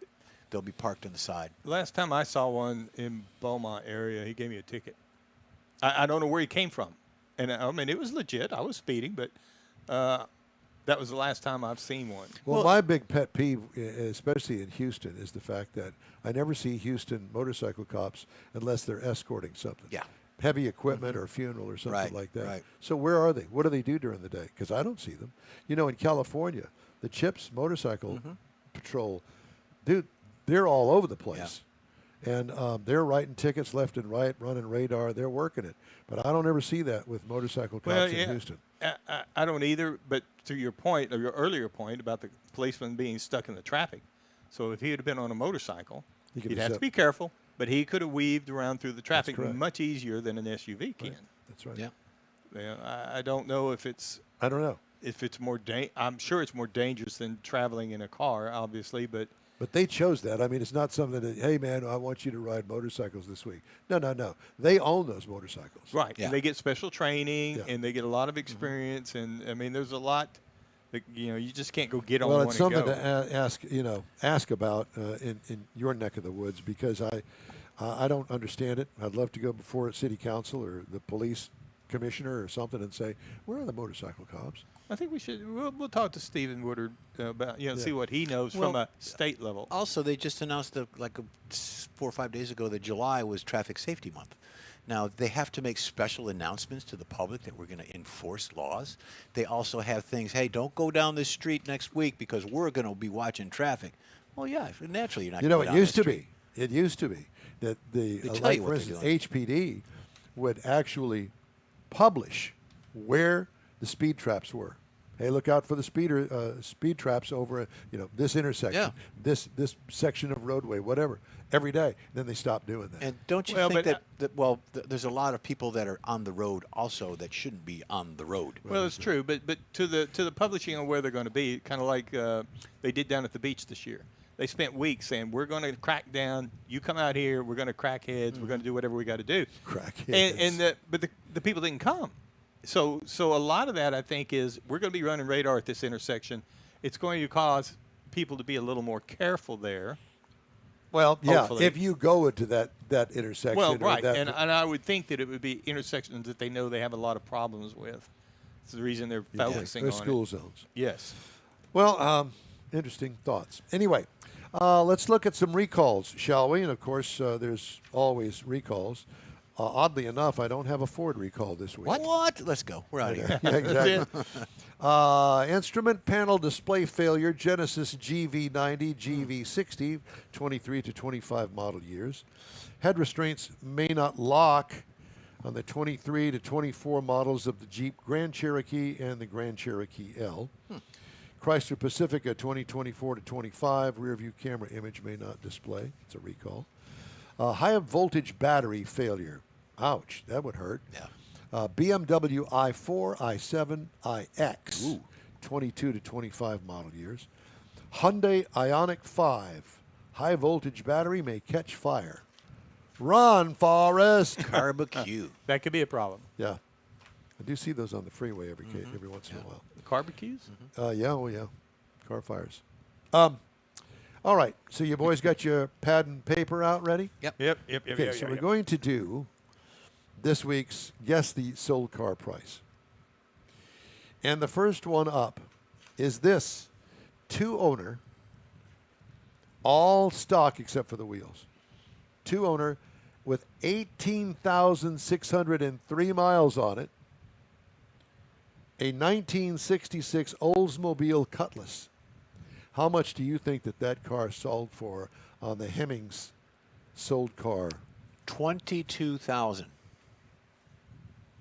Mars? 17. Do we have any other participants joining us today? Not yet. Okay, well, it sold for 25.2. Not Really? bad. Not Mars, bad at all. Heitzman said 39,000. He came in a little late, but he got there. Mars, Sir. you were looking for a car to ride the roads with, making it over here on Saturday mornings. Well, there you go. No, Jeff wants it. Here's Jeff's car. The next one up, a 1990 Cadillac Brougham. Go, baby. There you go, Jeff. A you know what? 90 Brougham I'd with drive that. wide whites and bet. 4 doors. You bet. This is a pillow going down the road. You betcha. How much did that sell for? That went for 17. 17. I'm looking. Come on, Mars. 22. I'm going to go 22. See, Mr. Heitzman says 35. He wants that car bad. It sold for $10,500. And you were scoffing at me. I was. Well, I was trying to see what the big thing was on the grill. It's up an there. emblem. It's an Cadillac emblem. emblem. No, But I on, thought- on the yeah, right grill there. itself, yeah. I thought it was some sort of special Yeah, emblem. or Cadillacs are special. Own Well, one. Own one. I You'll thought it know. was a special. Next up is probably the most auctioned car in the world. Oh, fender skirts yeah. and everything. This was Craig Landry's grandmother's car, except it was a convertible, and he went to high school. Fender skirts and Dagmars. Can't go wrong. Exactly. Yeehaw. And 19 white whites. 1957 Chevrolet Bel Air sold for 32. Mars. Yeah, I'm going to go 38. I'm going to bump it up a little bit because they are, Iconic. yes, they are, and particularly one that looks like it's stock. Mr. Heitzman is, I guess, Googling it to see what he can come up with. You can't Google it. That's no fun. He's saying 23. Well, it sold for 44.1. Wow. Way off. Next up, a 1985 Jeep Grand Wagoneer. It looks clean. Still It in the looks all crate. stock, all original, clean. I'm sorry, what year again? A 1985. $9,000. Don't forget that's got that wood paneling on the Well, side of it. it's a shipping crate. That's deduction. You can keep that while I'm gonna say 16.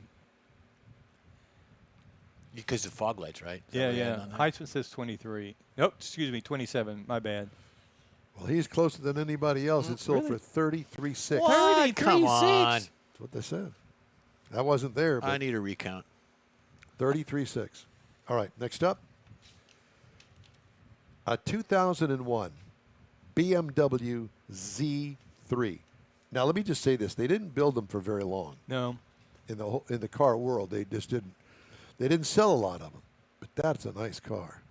Did you ever get one? No. Did you ever drive one? Whew. I had a girl that worked for me, or a direct report one time that had one, and she loved it. She said she would leave her husband before she'd leave that car. There you go. Oh, boy. So the 2001 BMW Z3, what do go you think first. it sold for?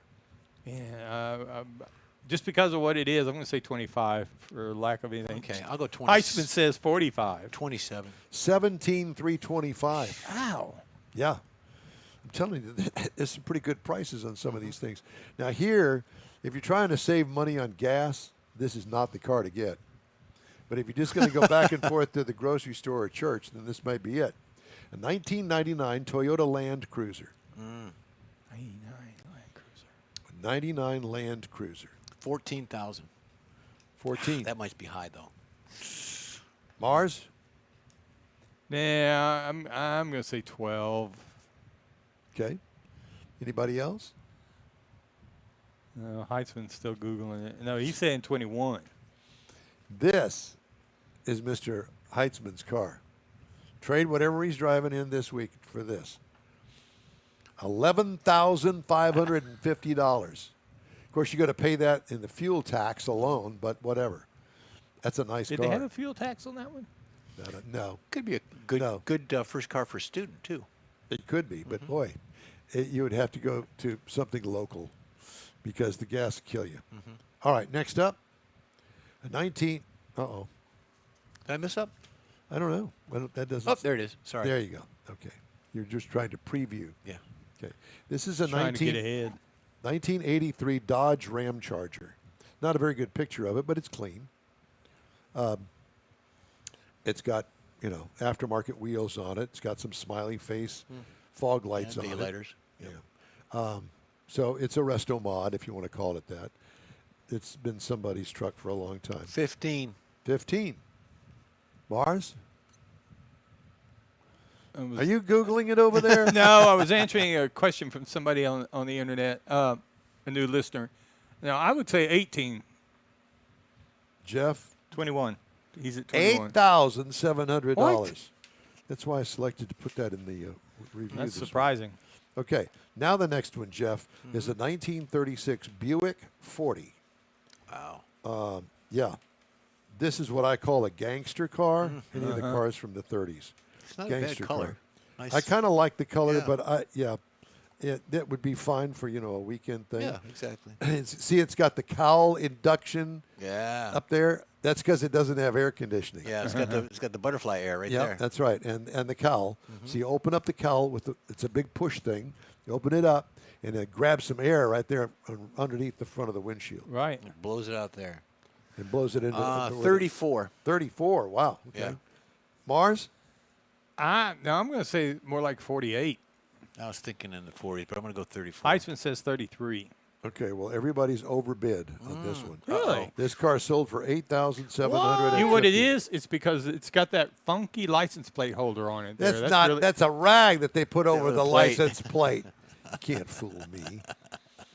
All right, and the final one of the day is the 1936 Chevrolet Master. No, the other one was a 41, wasn't it? This is No, Yeah. the other one was a 36. This 36. is also a 36. 36, okay. The other one was a Buick. This is a Chevy. All right. Well,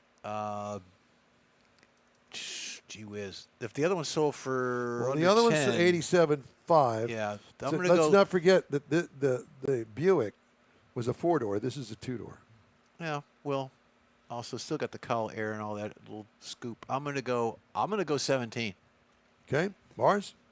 Based on that other one, I'm going to go 24. Heisman says 19. Heitzman is spot on. Yeah, good for you. 19,845. Thank you, Jeffrey. That's this week's Soul Car Roundup. Very good. Cool I've stuff. spent hours going through these cars. Hours. You did a good job. Thank you. You guys think I do nothing. No, I do next to nothing, but I don't do nothing. Well, that's good, because if you just do nothing, how do you know when you're done? That's true. You're never done. If you do next to nothing, you get a goal. Yeah, that's right. All right. Coming up, we got the cruise in and events calendars and some stories making automotive news headlines this week. Stay with us on the award-winning In Wheel Time Car Talk Show. We continue after this quick break. The Tex-Mex dining experience is defined by Lupi Tortilla, your destination for Texas's best beef fajitas and frozen margaritas. Since 1983, Lupi Tortilla has served authentic and time-tested recipes made with the freshest ingredients. Atmosphere is part of the award-winning experience at Lupi Tortilla, all developed in a little house near Highway 6 and I-10 in West Houston. Visit any of the Lupi Tortillas and you'll see the same attention to detail in each and every location. Start your Lupi experience with queso flammeado and guacamole, along with a classic frozen margarita. Dine on famous Lupi beef and chicken fajitas, or pepper shrimp brochette, or a fish or vegetarian entree, and finish with a scrumptious flan for dessert. Find Lupi Tortilla in Houston, College Station, Beaumont, Austin, San Antonio, and Dallas-Fort Worth. There's a Texas location near you. The recipes are authentic and time-tested. The ingredients always fresh. Lupi Tortilla, he's pretty good. Apple or Android, In Wheel Time podcast can be found everywhere, on the stream and through downloads. Whether you're on the road or at home and jonesing for a different kind of car talk show, give In Wheel Time a try.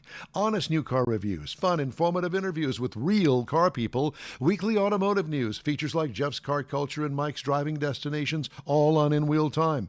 Check us out on SiriusXM Podcasts, iHeartRadio, or while you're shopping on Amazon, through Amazon Music. InWheelTime.com has a list, and we know you love lists. Hey, be sure and join us for our live show. It airs Saturdays 10 to noon on Facebook, YouTube, and InWheelTime.com. Thanks for joining us today. Jeff has the cruise in and events calendars. Here we go. Next Saturday, August 9th, car show at Grace. This is at the Grace Woodlands Church at I-45. It's at 24400 I-45 in Spring. Everyone that loves cars is welcome to come in there. Even if you don't, you can go look around. There's no entry fee. Cash prize of $200 will be awarded for the best muscle, best classic, and best exotic car. So go check it out. Receive one ticket for a chance to win $100. Pre-registered cars will receive 5 tickets. So there you go to win $100.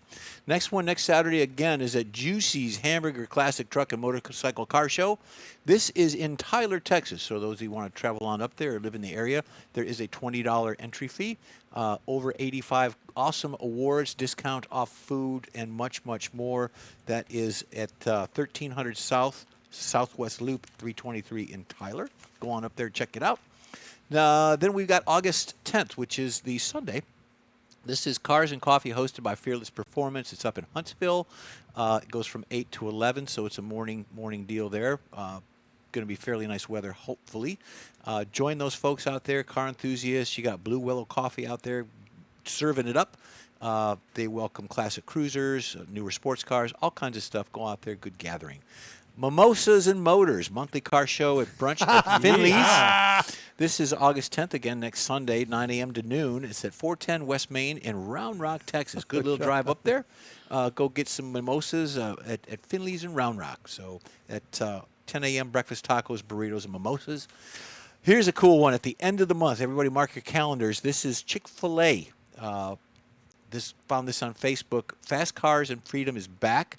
Chick-fil-A in Magnolia, the 4th annual Fast Cars Freedom Show for Labor Day weekend. It's a high-octane celebration of horsepower and patriotism, from timeless classics like Us to European beauties like Us and everything in between.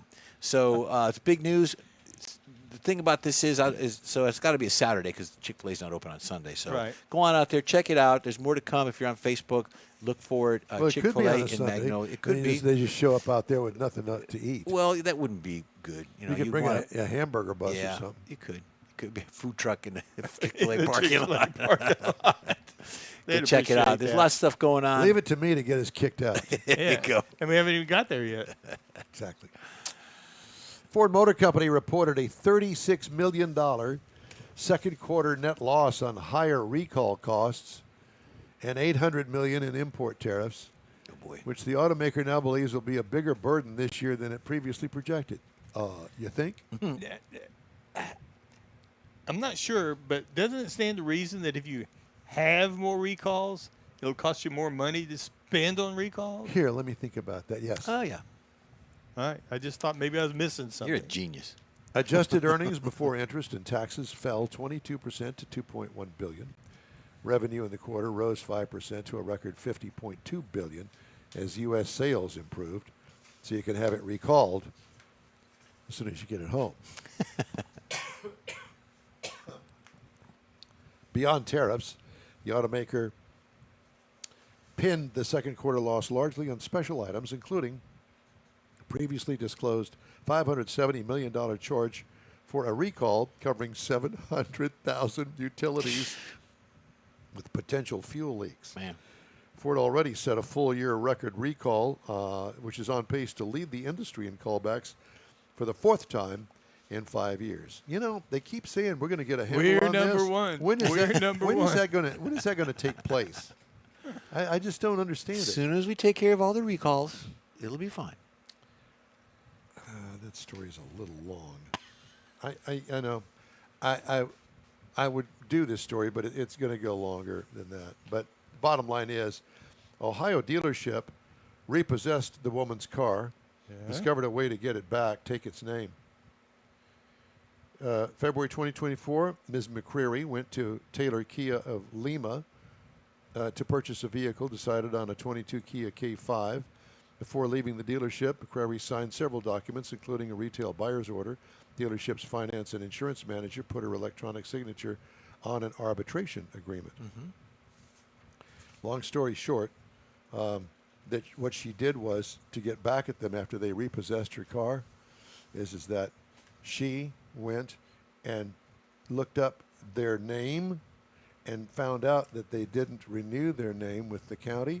So she said, okay, I'll buy that name. So she claimed Wow. the dealership's name. They own like 7 dealerships. So she reclaimed the name. Then they had to pay her to get the name I back. had to buy it. Yeah, that's a smart. She Yeah, did her that due was a diligence. good That's one. pretty clever there. Nanny, nanny, boo, boo. And then she should have auctioned. She should have put the dealerships up for sale.